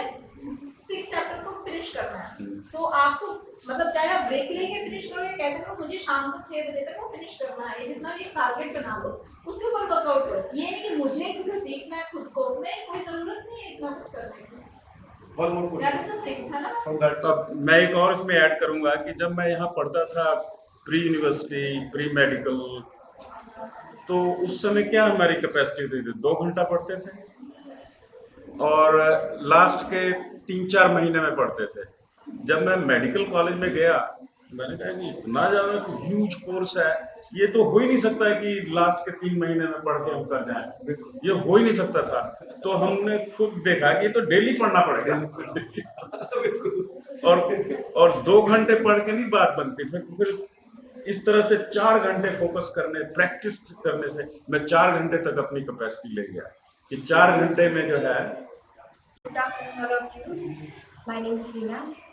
जैसे कि हमारे एग्ज़ाम्स आने वाले हैं तो लर्निंग एंड कंसंट्रेशन में बहुत मुश्किल आएगी, तो मेरा सर से यही क्वेश्चन है कि हाउ टू ओवरकम, कैसे करें। देखिए, इसका मैं जवाब दे चुका हूँ, लेकिन मैं फिर दोबारा से रिपीट करता हूँ। जिस तरह से आप अपनी फिजिकल बॉडी की एबिलिटीज को ट्रेन करके एक हायर लेवल पर पहुंचाती हैं, इसी तरह से माइंड को भी ट्रेन करना पड़ता है। आपकी कैपेसिटी को बढ़ाने के लिए आप जब तक डेली उसको एक्सरसाइज नहीं देंगे, प्रैक्टिस नहीं करेंगे, तो वो माइंड की जो एब्जॉर्बेबिलिटी जो है वो नहीं बढ़ेगी, उसकी एफिशिएंसी नहीं बढ़ेगी। ये डेली आपको प्रैक्टिस करना पड़ेगा। सर बहुत लेजीनेस होती है, बहुत लेजीनेस होती है, नींद आती है। मैंने शुरू में कहा ना कि will power, labour will take you anywhere you want. अगर ये नहीं करना है, अगर ये नहीं कर सकते हैं तो ठीक है, बिना मेहनत, बिना लेबर, बिना प्रैक्टिस के आप नहीं पहुंच सकते कहीं भी नहीं। सर ये आपने बताया था स्ट्रेस, तो इसको भी कैसे ओवरकम करें? कभी-कभी हो जाता है कि याद नहीं हो रहा, मैं कर ही नहीं सकती, मतलब बहुत अजीब सा लगता है, गुस्सा आता है कि क्या। इसका देखिए, मुझे भी एक स्टेज था कि मैं ये नहीं कर सकता हूँ या मेरे से नहीं हो पाएगा, लेकिन मेरे में विल पावर की कभी कमी नहीं और मेहनत करने की कभी कमी नहीं। अभी भी अमेरिका के अंदर मेरी 65 साल की उम्र है, वहाँ पर हर 5 साल के बाद एग्जाम पास करना पड़ता है, नहीं तो लाइसेंस नहीं रिन्यू करते। अभी कुछ 2 साल पहले मैंने एग्जाम पास किया न्यूरोलॉजी बोर्ड का, दोबारा से हर 5 साल के बाद रिन्यू कराना पड़ता है। अब 70 साल की उम्र में फिर दोबारा से एग्जाम देना होगा। At the age of 65 at the age of 65 मुझे पढ़ना पड़ता है। और वो भी कोई ऐसा एग्जाम नहीं है छोटा सा जो प्रैक्टिस के लिए लाइसेंस खत्म हो जाता है अगर ये नहीं मेहनत करेंगे। आज भी मुझे डेली जो है कम से कम 2-2.5 घंटे चीज़ों को पढ़ना पड़ता है। इतनी ज़्यादा डेली जो डेवलपमेंट रिसर्च हो रहा है, उससे अपने आप को कीप अप करने के लिए रोज जो है मेडिसिन नई नई मार्केट में आ रही है, उन सब के बारे में जानने के लिए, और जानना ही ज़रूरी नहीं है, अब उसको यूज़ करना भी है कि ये जो कंपनी कह रही है कि इससे ये हो जाता है, वो मैं देखता हूँ कि लोगों को दे देंगे, उसके ऊपर मेरा एक्सपीरियंस होता है 6 महीने का, 8 महीने का, 2 साल का, 4, बहुत सारी मेडिसिन के ऊपर मुझे 15-20 साल का एक्सपीरियंस है। मैं जानता हूँ कि ये मेडिसिन दूंगा तो ये इसका क्या नतीजा निकलेगा। तो ये बगैर विल पावर, हार्ड लेबर के तो कुछ नहीं हो सकता है। ये और ये भी जो है ये भी प्रैक्टिस से आता है, ट्रेनिंग से आता है। आपको डिटर्मिनेशन करना पड़ेगा, और ऐसी कोई चीज़ नहीं है कि आप अगर आप ठान ले, आप मेहनत कर रहे हैं, सूनर और later you will achieve it. Doctor साहब ने पहले टॉक में ही बताया था आपको कि एम को अचीव करने के लिए डिटर्मिनेशन और हार्ड वर्क, ये दोनों चाहिए, तो डिटर्मिन होना बहुत ज़रूरी है। आप में से और जो कोई बच्चे क्वेश्चन पूछना चाहते हैं, क्वेश्चन पूछ सकते हैं। हमारे बीच में डॉक्टर अर्चना भी आ गए हैं, ये बहनी के डॉक्टर हैं। इसके बाद ये भी आपसे मुखातिब हो गए, तो अगले हमारे पास ये बच्चा है सवाल पूछने के लिए। Good afternoon sir and ma'am, मेरा नाम तनिषा है। सर मैं ये आपसे ये क्वेश्चन पूछना चाहती हूँ कि पेपर, जैसे हमारे एग्ज़ाम है, मंडे से एग्ज़ाम स्टार्ट है, तो हमें रात को एग्ज़ाम की वजह से तैयारी करते करते नींद नहीं आती। जब हम एग्ज़ाम की तैयारी करके पैक कर लेते हैं, उसके बावजूद भी हमें रात को नींद नहीं आती, स्ट्रेस की वजह से। Yes sir. हाँ, आपका ये सवाल है कि इसका एक ही आंसर मैं दे सकता हूँ कि हम लोग जब मेडिकल कॉलेज में पढ़ाई करते थे तो स्टडी रूम्स होते थे जिसमें कि 15-20 लोग बैठे हुए हैं अपने हॉस्टल के अंदर। अब जैसे मैं 45 मिनट पढ़ने के बाद मैं 15 मिनट का ब्रेक लेता था, तो इस तरह से करीब 12-14 घंटे, 12 घंटे मतलब कि सुबह से लेकर शाम तक, सुबह 4 बजे तक स्टडी कर रहे हैं। तो शुरू में तो नहीं लगता था कि हम लोग इतना कर पाएंगे, क्योंकि हम लोगों को क्या आदत थी, ये पंजाब यूनिवर्सिटी में जब मैं पढ़ता था तो 2-3 घंटे पढ़ लिए रोज में, बहुत हो गया। अब आपके सवाल का जवाब यही है कि जो लोग हर रोज पढ़ते हैं वो उनका स्ट्रेस लेवल बहुत कम होता है एग्जाम के दिनों में। अब जैसे कि जो एंड में सब छोड़ देते हैं पढ़ने के लिए, उनका स्ट्रेस लेवल बहुत हाई होता है। अब मेरा एक फ्रेंड था जो कि उसका माइंड भी काफ़ी शार्प था, ही वाज फ्रॉम पाकिस्तान। अब हम लोग पढ़ रहे हैं इवन आखिरी दिन तक, वो एग्ज़ाम से 2-3 दिन पहले वो पढ़ाई ख़त्म करके वो बड़ा काम क्वाइट घूम रहा है, इधर जा रहा है उधर जा रहा है। तो जो लोग if you are doing it every day and practicing it and feeding your mind information, तो उनका स्ट्रेस लेवल बहुत कम होता है, उनका एंजाइटी भी कम होती है। अब अगर आप सारा कुछ जो है आखिरी दिन के लिए छोड़ देंगे तो आपका कुछ हो ही नहीं पाएगा। Have I answered your question? इसमें थोड़ा सा एक ऐड कर देता हूँ आपके लेवल के बच्चों के लिए कि सीबीएसई के एक चेयरमैन गंगुली साहब पंचकूला में आए थे, कोई नहीं आवाज का पे, तो उन्होंने कहा कि हमारे कंट्री के अंदर जैसे आप बच्चे हो, सीबीएसई का आपने एग्जाम देना है 12वीं क्लास में जाकर के, तो लोग ना फेल से बहुत डरते हैं, मैं फेल हो जाऊंगा। तो फेल से डरने से बचना कैसे, तो उसके ऊपर बहुत सीबीएसई ने रिसर्च करी है। एजुकेशन सिस्टम में उस पर बड़े काउंसलिंग सेल्स हैं यहाँ पे। मैंने आपके प्रिंसिपल साहब से भी बात करी थी कि काउंसलर्स को लाना चाहिए आपके पास, वो बताएंगे। अब जैसे डॉक्टर साहब हैं काउंसलर, ये हैं, ये आपको फिजिकल जो आपकी उसके लिए बताएंगे। तो उन्होंने गांगुली साहब ने ये कहा, चेयरमैन साहब ने, कि जो बच्चे, मान लीजिए आपका 30 दिन का स्कूल है, 30 दिन महीने में स्कूल है, तो जो बच्चे 25 दिन आते हैं, सिर्फ आके बैठते हैं और टीचर्स को सुनते हैं, वो भी पास हो जाएंगे। आपको अगर 30 दिन में से आप 25 दिन क्लास में आते हो, कुछ समझ नहीं आ रहा, लग रहा है कि दुनिया बिल्कुल बेकार है, कुछ नहीं होने वाला मेरा, पता नहीं कहाँ से दुनिया बन गई, मैं कहाँ फंस गया इसके अंदर आकर के, तो वो कहते सिर्फ इसका एक ही एक आंसर है कि आप वहाँ पे क्लास में जाकर के बैठिए। आपको पता है आपके हाजिरी लगती है रोज, जिसकी हाजिरियाँ कम हो जाती हैं उसको बड़ी डांट पड़ती है, उसके मम्मी पापा को भी डांट पड़ती है, आपको ही नहीं पड़ती। आपके मम्मी पापा क्यों नहीं आ रही टाइम से, पिछले 4 दिन से आई नहीं रही है, कहाँ है? तो आपने सिर्फ इसको डर से मुक्त होने का एक ही रास्ता है कि आपने पूरे दिन क्लास में आके बैठना है। बस आपके टीचर साहिबान आपको बोल रहे हैं, आपने लिसन करना है। Listening is very important. Learning से पहले लिसनिंग होती है, याद रखना बच्चों। Listening, then comes learning, then comes understanding, then comes science, then comes management. तो आपने लिसन कर लिया अगर 25 दिन क्लास में आप, तो आप, मेरा क्या ये रिसर्चर का मानना है, मैं कौन होता, मैं तो वो रिपीट कर रहा हूँ जो गंगू साहब ने कहा, आपके 35% मार्क्स तो जरूर आएंगे, आप फेल नहीं होंगे। आप समझ गए ना? आपने आना जरूर है, क्लास में जरूर आके बैठना है, और बस यही एक डिसिप्लिन है कि मैंने और कुछ नहीं करना, मुझे समझ नहीं आ रहा क्या करूँ, मुझे क्लास में जरूर पहुंचना है हर हालत में, चाहे डांट पड़े, कुछ लेट हो जाऊँ, टीचर यहाँ खड़ा कर देंगे, मुझे क्लास के बाहर खड़ा कर देंगे, मेरी बेइज्जती होगी, कुछ भी होएगा, पर मैंने जाना जरूर, ढीठ बन के। तो बस ये बन जाओ कि मैंने हाजिरी जरूर लगवा दी, आप कभी फेल नहीं हो गए। यार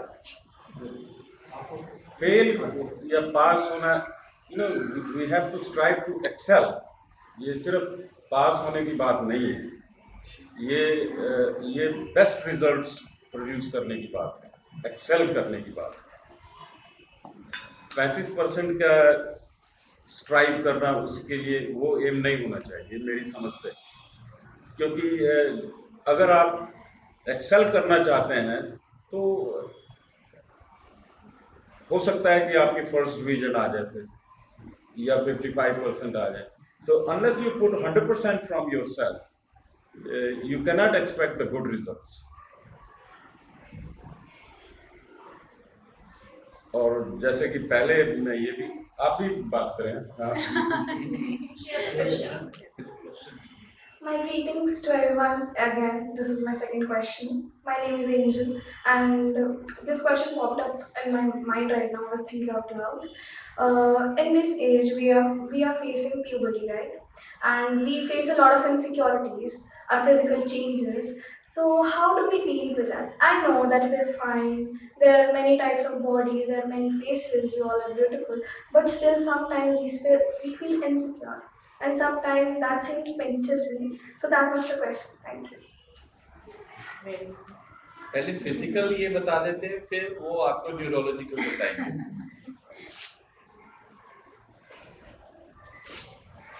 एंजल शैल एक्चुअली इस एज में lot of physical, hormonal, emotional changes are there, anger issues are there, जो आपने बताया कि हाँ emotional disturbances, कई बार insecurities होती हैं, everything is there and how to cope up with them, है ना? coping skills होती हैं इसके, कि कैसे आपने cope करना है, ठीक है? coping के लिए you can go into negative direction also, into positive direction. And this is the age जिस टाइम पे ज़्यादातर जो बच्चे नेगेटिव पिक करते हैं वो भी इसी एज में करते हैं, जो पॉजिटिव पिक करते हैं वो भी इसी एज में। तो we should be very well aware कि हम किस डायरेक्शन में जा रहे हैं। नेगेटिव में क्या होता है, बहुत सारे एंगर, एक दूसरे को हार्म करने की टेंडेंसीज भी आ जाती है, जेलसी आ जाती है ना, ड्रग एब्यूज़, ये सब इस एज से आना स्टार्ट हो जाता है। पॉजिटिव में क्या होता है, हर किसी इंसान में कोई ना कोई टैलेंट होता है, कोई ना कोई हॉबी होती है, एक स्पिरिचुअल हेल्थ होती है हमारी, है ना, कुछ ना कुछ करना अच्छा लगता है हमें। लाइक किसी को बुक रीड करना अच्छा लगता है, किसी को म्यूजिक सुनना अच्छा लगता है, किसी को पेंटिंग करना अच्छा लगता है, किसी को डांस करना अच्छा लगता है। एवरीवन मस्ट बी हैविंग कोई ना कोई हॉबी, कुछ ना कुछ होगा आपकी लाइफ में, है ना। तो take out at least 1 hour sometime in a day for that thing, अपने लिए उस कुछ जो चीज़ whatever makes you feel good।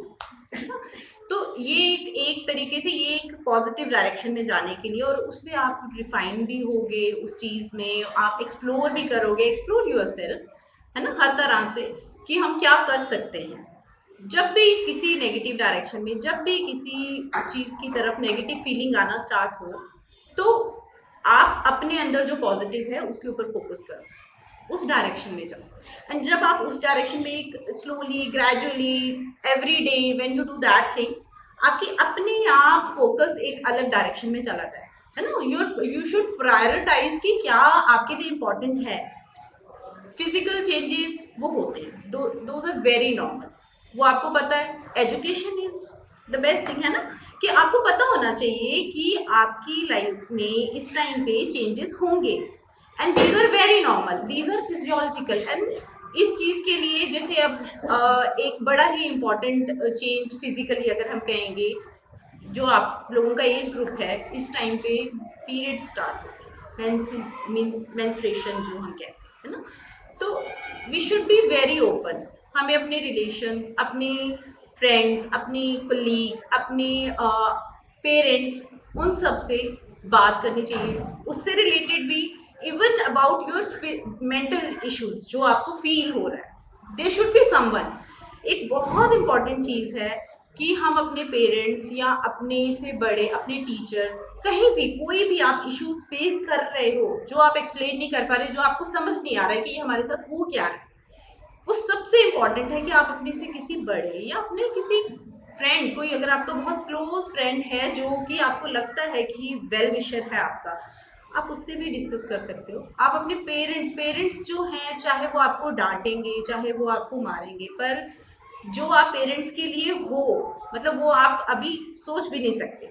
You people are very important for them, बहुत ज़्यादा इंपॉर्टेंट। वो गुस्सा भी आप पे ही करेंगे क्योंकि वो आपको एक राइट डायरेक्शन पे ले जाना चाहते हैं ना। वो लोगों पे गुस्सा नहीं करते, वो आपके पेरेंट इस पे गुस्सा नहीं करेंगे, वो आप पे ही गुस्सा करेंगे, वो आपको ही डांटेंगे, वो आपको ही मारेंगे, वो आपको ही बोलेंगे कि पढ़ लो या कर लो या झुका लो, तो आप गलत चीज कर रहे हो, ये मत करो। वो इसको नहीं कहेंगे बिकॉज दे लव यू। तो इसीलिए जितना मर्जी गैप है, you should talk to them. जहां पर ये लेवल आ रहा है ना, जैसे आप कह रहे हो कि how to cope with these feelings, कि कैसे हम कोप करें। आपके एल्डर सिस्टर होंगे, आपके एल्डर ब्रदर होंगे, आपके पेरेंट्स हैं, उन लोगों के लिए आप बहुत इंपॉर्टेंट हो। जब आप उन पे एक रिलाई करके जब उनसे बात करोगे, they will listen to you and वो आपको जरूर प्रॉपर एक गाइड करेंगे, सपोर्ट करेंगे। जब आप उस तरीके से उनके पास जाओगे कि we want to talk to you, हमें ये डिस्टर्बेंस हो रही है, हमें ये प्रॉब्लम हो रही है, हमें इस चीज़ का बहुत स्ट्रेस हो रहा है, उन्हें पता चलेगा हमारा बच्चा किसी वजह से परेशानी में है, तो वो क्योंकि वो दे आर वेल एक्सपीरियंस्ड, उन्होंने लाइफ देखी है, उन्हें पता है, उन्होंने कहीं ना कहीं इन चीज़ों के साथ कोप किया है, इस एज से वो निकले हैं, है ना। तो वो आपको एक ज़रूर सपोर्ट देंगे, ज़रूर आपको बताएंगे कि किस तरह से इनके साथ डील करें। और दूसरा, आपकी अपनी एक हॉबी, जो आपके अंदर से जो पॉजिटिव चीज़ें हैं, उनके लिए थोड़ा सा टाइम ज़रूर निकालना है, हमेशा, एवरी डे। तीसरी एक बड़ी इंपॉर्टेंट चीज़ है exercise. Half an hour to 45 minutes exercise के लिए निकालो। उससे ना कई एक्सरसाइज सिर्फ आपकी बॉडी के लिए इम्पॉर्टेंट नहीं है, आपके इमोशंस के लिए भी काफ़ी हार्मोन्स रिलीज होते हैं उससे, जो कि आपको खुश रखते, जो कि आपको अच्छा फील कराते। तो एक्सरसाइज के लिए एक टाइम निकालो, है ना। तो ये दीज आर सर्टेन थिंग्स जो आपको हेल्प करेंगी, और वो आपकी ऑब्वियसली आपकी बॉडी को भी अच्छा रखते हैं, आपकी फीलिंग्स अच्छी होंगी, आप अपने आप ग्लो करोगे। Everybody is beautiful. कभी भी आप एक स्टेज पे पहुंचोगे लाइफ के, जब आपको लगेगा कि ये जो हम ब्यूटिफिकेशन जो हम सोचते हैं ना कि हाँ ठीक है, ये गोरा है, ये काला है, ये मोटा है, ये पतला है, उस हिसाब से हम ब्यूटी को डिफाइन करते हैं। एक स्टेज पे पहुंचोगे जब आपको लगेगा ये चीज़ें तो इम्पोर्टेंट ही नहीं है ब्यूटी के लिए। कोई स्माइल कैसे कर रहा है, कोई बात कैसे कर रहा है, कोई बिहेव कैसे कर रहा है, वो चीज़ उस इंसान को इतना ब्यूटीफुल बनाती है। आपको कोई एक इंसान जो देखने में आपको लगेगा कि यार ये तो बिल्कुल अच्छा नहीं है, पर जब आप बात करोगे आपको लगेगा शी इज सो गुड, है ना। तो इसीलिए उस चीज़ पे तो ध्यान ही मत दो। ये एक एज है, ये एक स्टेज है जब आपको ऐसा फील होगा। कई लोग, कई कलीग्स, कई पेयर, कई फ्रेंड्स आपको ऐसा फील कराएंगे, पर ये आपको अपने अंदर कॉन्फिडेंस खुद लाना है कि दीज थिंग्स, ये जो हमारी ये जो वर्चुअल एक ब्यूटी है, वो दिस इज नॉट इम्पॉर्टेंट, ये है ही नहीं, एक्चुअली ये कॉन्सेप्ट ही नहीं है, ये गलत कॉन्सेप्ट क्रिएट किया गया है ना।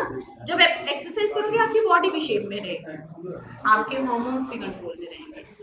तो एक और दीज 2-3 थिंग्स आर सफिशिएंट है ना।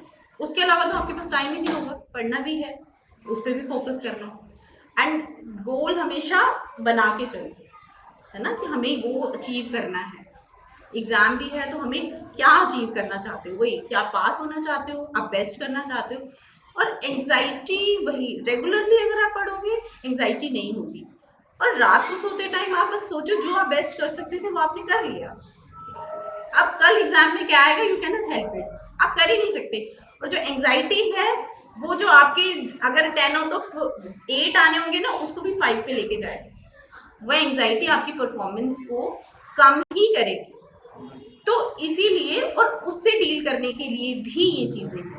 If you like reading book, रात को सोते टाइम उस टाइम भी निकाल लो 15 मिनट के लिए। आप अगर उस दिन म्यूजिक सुन लोगे एग्जाम से पहले, या कोई बुक रीड कर लोगे, या कुछ देख लोगे, कोई anything you like to watch, तो 15 मिनट्स में कुछ नहीं हो जाएगा, रादर देन कि 2 घंटे आप एंजाइटी में इधर उधर टॉस करते रहो, है ना।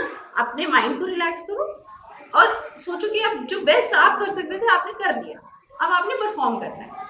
और उसमें यू कैन नॉट हेल्प कि कल पेपर में क्या आएगा क्या नहीं आएगा, वो उसी टाइम उसी स्पॉट वहीं पे जब पेपर सामने आएगा देन थिंक अबाउट इट। तो ये कुछ चीज़ें हैं which you people can do, है ना, to cope up with these feelings, these things, है ना. And any other question physical, अगर कोई पीरियड्स रिलेटेड कोई भी आपको लगता है कोई प्रॉब्लम है, you can ask.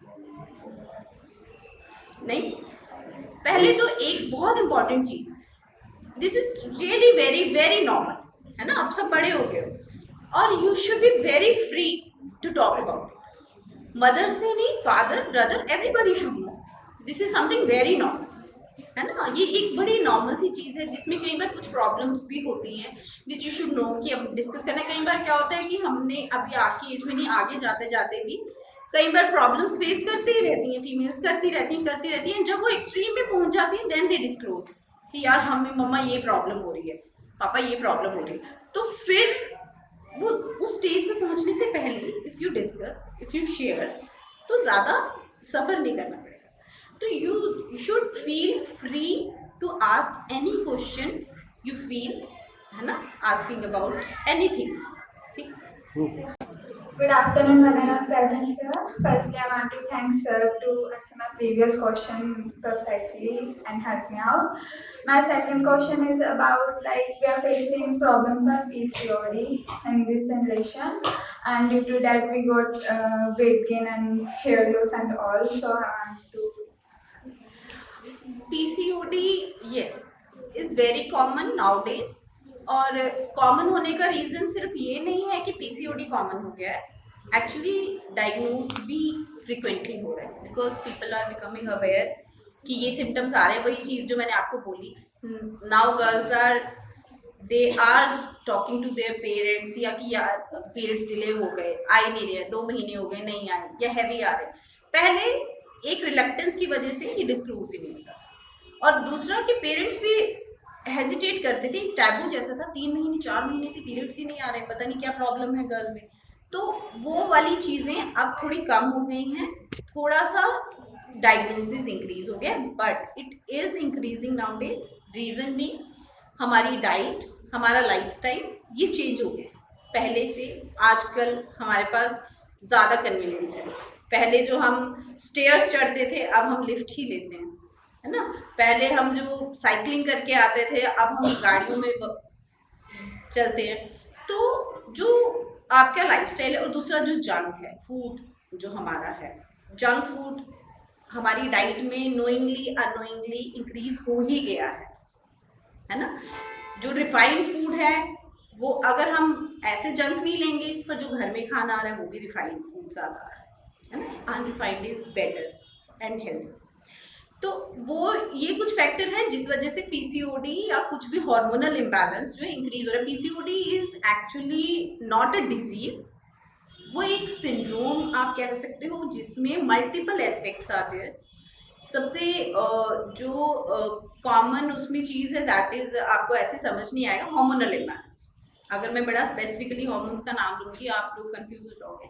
Hormonal imbalance होता है, हार्मोन्स अप एंड डाउन होते हैं उसमें, और उसमें इम्पॉर्टेंट सिम्टम्स क्या क्या होते हैं. वेट गेन होता है, जो आपने कहा वेट गेन होता है, वो वेट गेन बहुत रेजिस्टेंट वेट गेन होता है, वो बहुत इजीली वेट लॉस नहीं कर पाती हैं वो पेशेंट्स. जो वो गर्ल्स होती हैं उनको उनका hair growth, excessive facial hair growth होती है, सर से बाल ज़्यादा झड़ते हैं, हेयर फॉल बहुत ज़्यादा होता है, पीरियड्स डिले होते हैं, कईयों को आते ही नहीं है, मेडिसिन लेके ही आते हैं, और कईयों को फिर जब आते हैं बहुत हैवी और बहुत प्रोलॉन्ग रहते हैं, कईयों को आते हैं बहुत स्कैंटी आते हैं. तो ये कुछ सिम्टम्स हैं जो PCOD में है. एंड PCOD जो है उसका first line treatment is lifestyle modification. उसका और सारे सपोर्टिव ट्रीटमेंट हैं. आपको मेडिसिन देंगे 3 मंथ्स 4 मंथ्स 1 ईयर. जब तक आप अपनी लाइफस्टाइल में चेंजेस नहीं लाओगे, वो मेडिसिन का इफेक्ट टेम्पररी है. वो तो जब तक आप मेडिसिन लोगे आपके सिम्टम्स जो हैं वो ठीक रहेंगे, और जैसे ही आप वो मेडिसिन स्टॉप करते हो आपको दोबारा से आपकी बॉडी में, क्योंकि वो टेंडेंसी है आपकी बॉडी में, तो वो दोबारा से सिम्टम्स आना स्टार्ट हो जाएंगे. तो इसमें सबसे पहले बहुत इंपॉर्टेंट चीज़ है कि आप डाइट में क्या लेते हैं. डाइट में you should avoid junk, sugar intake should be very less, fat intake भी कम होना चाहिए, बहुत कम। शुगर एंड फैट जो है otherwise are not good, but requirement है फैट की, कुछ एक लेवल तक रिक्वायरमेंट है। हेल्दी फैट वो लो, नट्स लो, there are so many things which are healthy. जरूरी नहीं है आपको रॉ घी और बटर वो ही बहुत सारा खाना है, नहीं। फैट इंटेक आप थोड़ा कम करो। अनरिफाइंड फूड, मल्टीग्रेन, अनरिफाइंड, आपके कितने ऑप्शंस आ गए हैं, वो लोग रिफाइंड मैदा खा रहे हैं हम नहीं। कार्ब्स जो होते हैं, कार्बोहाइड्रेट्स होते हैं, मैक्रो न्यूट्रिएंट्स पढ़े हैं ना अपने न्यूट्रिएंट्स। कार्ब्स का इंटेक जो है इट शुड बी मॉडरेट, ठीक है। प्रोटीन इंटेक आपकी इस स्टेज के लिए protein is very good, growing age है, protein intake should be good. Fruits and vegetable, antioxidant rich diet आपको लेनी होती है, वो डाइट आपको हेल्प करती है, इम्यूनिटी बूस्ट करती है, इन्फेक्शन से फाइट करने में, डिजीजेस से फाइट करने में भी हेल्प करती है। एंड ये जो आपकी बैलेंस डाइट है वो पीसीओएस में भी हेल्प करती है। दूसरा इंपॉर्टेंट एस्पेक्ट है डाइट में, dietary habits. Do not skip your meals. आप अपनी, ऐसा नहीं है कि पतले होने के लिए हम ब्रेकफास्ट नहीं करेंगे तो हम पतले हो जाएंगे, नहीं। आपकी बॉडी का कंपनसेटरी मैकेनिज्म है, आप उससे पतले नहीं होगे। आपको उस मेटाबॉलिज्म को एक्टिव रखना है। आपको 2 to 3 आवर्स में यू शुड हैव समथिंग। पर आप अगर स्कूल में नहीं आप कर पाते हो, यूजुअली आजकल स्कूल में भी हो गया है, स्नैक्स की ब्रेक होती है, फिर लंच की ब्रेक होती है, तो आपने अपनी डाइट को उसी तरह से प्लान करना। आपकी 3 मेन मील्स और बीच में आपके स्नैक का टाइम होना चाहिए, जो आपको एवरी 2 to 3 आवर्स लो, कम खाओ पर खाओ। ये नहीं करना है कि मील स्किप करनी है। आपकी बॉडी को वो फ्यूल चाहिए, आपकी बॉडी का मेटाबॉलिज्म जो है वो एक्टिव रहेगा, तो आपको वो एक्सेसिव वेट गेन नहीं होगा। ओवर ईटिंग नहीं करनी है, टेक फ्रीक्वेंट स्मॉल मील्स। दूसरा exercise, exercise is very important. Daily do exercise for what ever you like, cycling, swimming, running, brisk walk, है ना, बहुत सारी चीजें आप कर सकते हो इस एज में। Take out 30 to 45 minutes a day for these exercise. इतना ही आप ये 2 चीजें करोगे, डाइट और एक्सरसाइज 2 इंपॉर्टेंट चीजें हैं जो पीसीओएस के साथ फाइट करने में हेल्प करते हैं, ठीक है।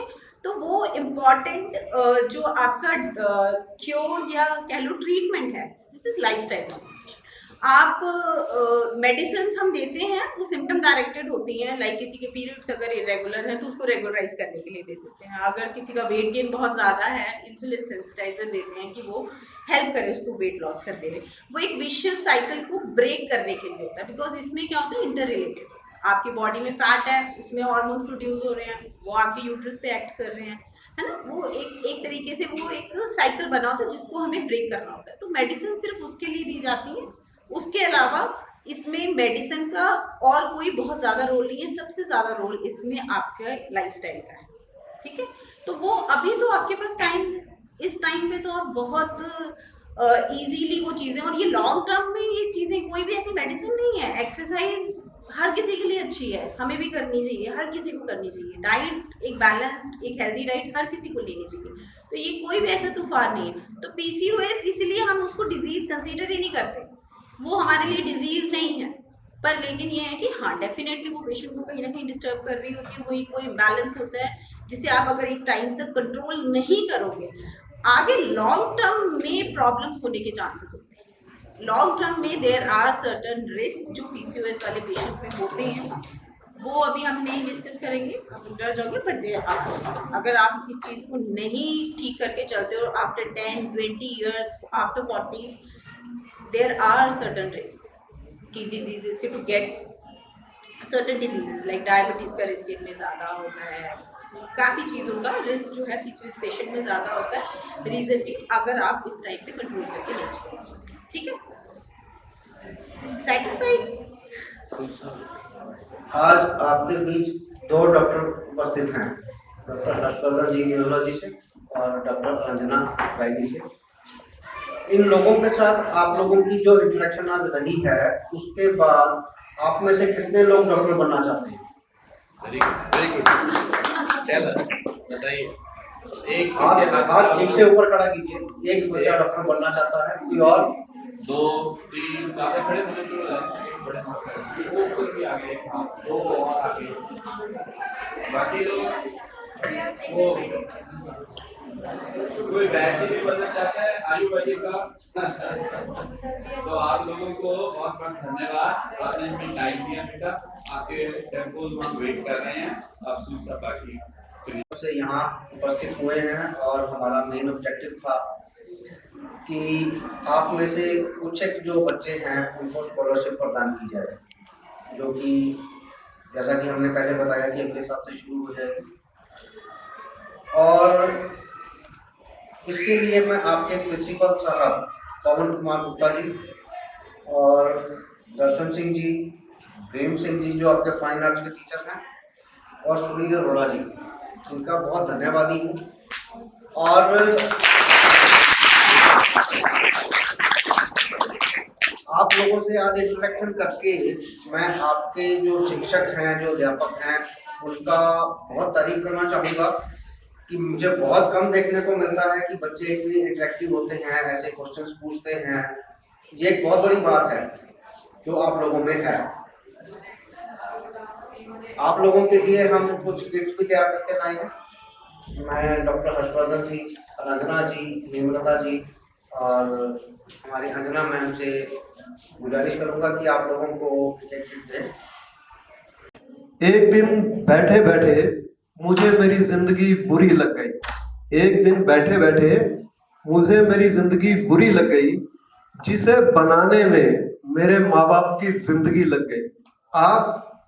आपकी एज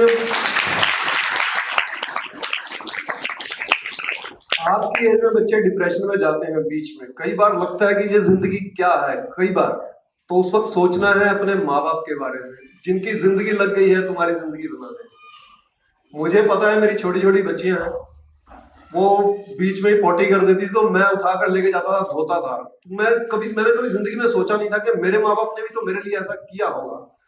तो सोचिए माँ बाप कितना करते हैं, जब वो बनते हैं तब पता चलता है कि। तो इसीलिए मुझे तो कुछ पता ही नहीं होगा, एटलीस्ट यू नो कि आपको कुछ क्वेश्चन भी है, मेरे को कुछ आइडिया नहीं ना, नाम एडवोकेट का ये Punjab and Haryana high court से एडवोकेट हैं Sunita Nanda. I mean, as compared to me, you people are so good. तो कुछ भी worry करने की जरूरत अगर I can do something, you all can do anything. कभी भी कोई बुरी सिचुएशन आ जाए, कुछ भी आ जाए, तो उस वक्त उसको फेस करना है, डरना नहीं है। ये नहीं कहना कि जिंदगी बुरी है, क्योंकि जिंदगी पेरेंट्स की लगी है पूरी, आपके बनाने। तो सोचिएगा, ठीक है। Best of luck.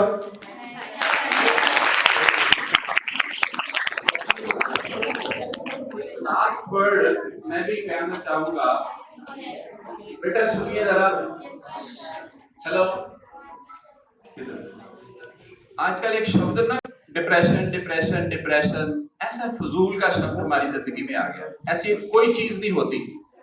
मैं 66 ईयर ओल्ड हूँ, मुझे तो कोई डिप्रेशन नहीं हुआ और होगा भी नहीं, और होगा भी नहीं। अब क्यों नहीं होगा सुनीता जी, एक मिनट। अब क्यों नहीं होगा?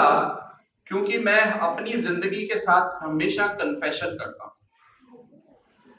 जो अपनी जिंदगी के साथ कन्फेशन करते हैं उनको कभी डिप्रेशन नहीं होता, ये मेरी बात याद रखना। अब आपको कन्फेशन किसके साथ करना है? इन्होंने कहा माँ बाप से करिए, टीचर से करिए, अपने बड़ों से करिए। मैं आपको उससे भी आगे ले जाता हूँ, आप हवा से करिए, किसी पेड़ से करिए, उड़ते हुए पक्षी से करिए, किसी फूल के पास खड़े होकर के अपना कन्फेशन करिए। Diary entry very good habit, बहुत हेल्प करती है। अगर किसी से बात नहीं कर सकते हो, राइट इट डाउन। वो कन्फेशन आपने किससे किया? आपने नेचर से किया, कुदरत से किया। वो कुदरत आपकी हेल्प करने आएगी और आपका डिप्रेशन खत्म कर देगी। So be yourself, enjoy your nature. अपनी कुदरत जो बाहर है उसको अंदर आने दीजिए और अंदर वाली को बाहर जाने दीजिए। एक ही सांस में हम अंदर अपनी कुदरत ले जाते हैं, दूसरे सांस में वो बाहर आ जाती है।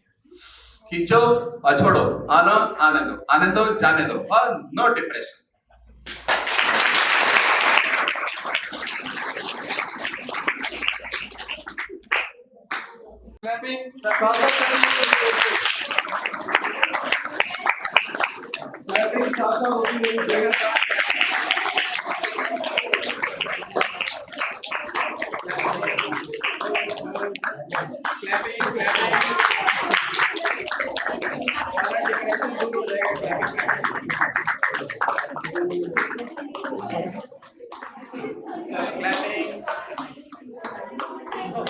क्लैपिंग बंद हो गई।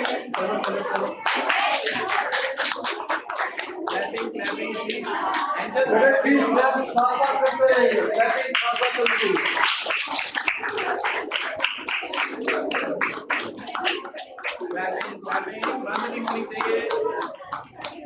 ये पीछे वाले बच्चे क्लैपिंग करो। एक्सरसाइज है ये भी है, लेक्चर है ये।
Clapping for yourself.